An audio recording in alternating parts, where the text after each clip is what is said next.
অপু, এটা তোমার ভাইয়া না লোকের বাড়িতে কাজ করছে?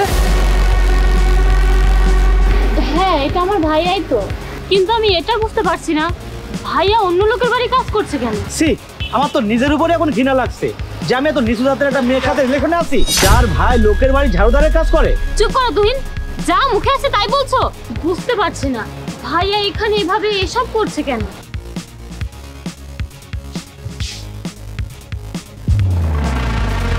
আরে বল অপু, তুই এখানে? আর এই ছেলেটা কি? ভাইয়া, এটা তুহিন, আমি তো তোমাকে বলেছিলাম। ও আচ্ছা, এই সেই তুহিন। কেমন আছো ভাই? এই দূরে সরেন, আমাকে হাত লাগাবেন না। আপনাদের মতো নোংরা চাকর বাকরদের আমি আমার ধারের কাছেও আসতে দিই না। আরে জাহিদ ভাই, আপনি এখানে পরিষ্কার করে ফেলেছেন? আমি তো আপনাকে বললাম আপনার পরিষ্কার করতে হবে না, আমি পরিষ্কার করে নিতাম। আপনি শুধু শুধু কষ্ট করতে গেলেন কেন? মানে এইসব কি হচ্ছে বুঝলাম না তো কিছু। মানে এইটা আমার বন্ধুর বাসা। আমার বন্ধু খুব অসুস্থ, তার জন্য আমি ওষুধ কিনে এনেছিলাম, কারণ আমার বন্ধুর বাসায় বাইরে গিয়ে ওষুধ কিনে আনার মতো কেউ নেই। তাই ওষুধগুলো আমি কিনে এনেছিলাম। আমি এখানে কোনো চাকর নই, আর আমি এখানে কাজ করতে আসিনি। জাহিদ ভাই, আপনি চলে এসেছেন? হ্যাঁ ভাবি, এই যে ওষুধগুলো নিন।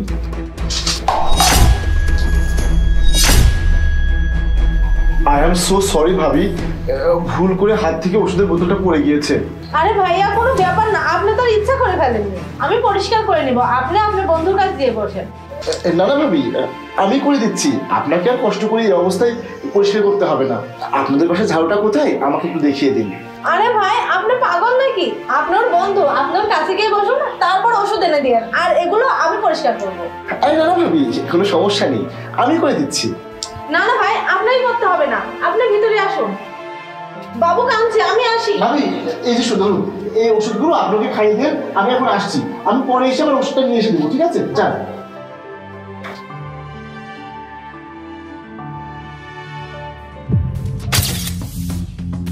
ঠিক আছে ভাই, আপনি ভিতরে আসুন, একটু চা কফি খেয়ে যান।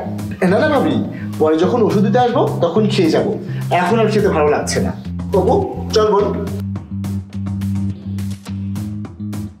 ভাইয়া দাঁড়ান, অপু দাঁড়াও। ভাইয়া, I am really sorry. Sorry বলে কি হবে?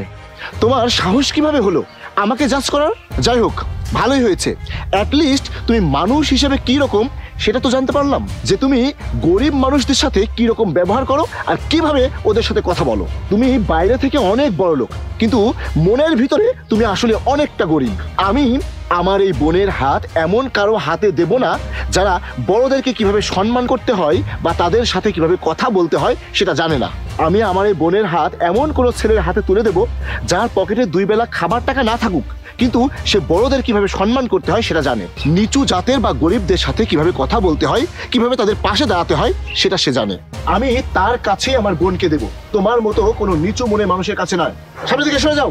চলো তো ভাইয়া, এখানে দাঁড়িয়ে থেকে কথা বলে কোনো লাভ নেই। অপু, তোমার ভাইয়াকে বোঝানোর সুযোগ দাও আমাকে একবার। দেখ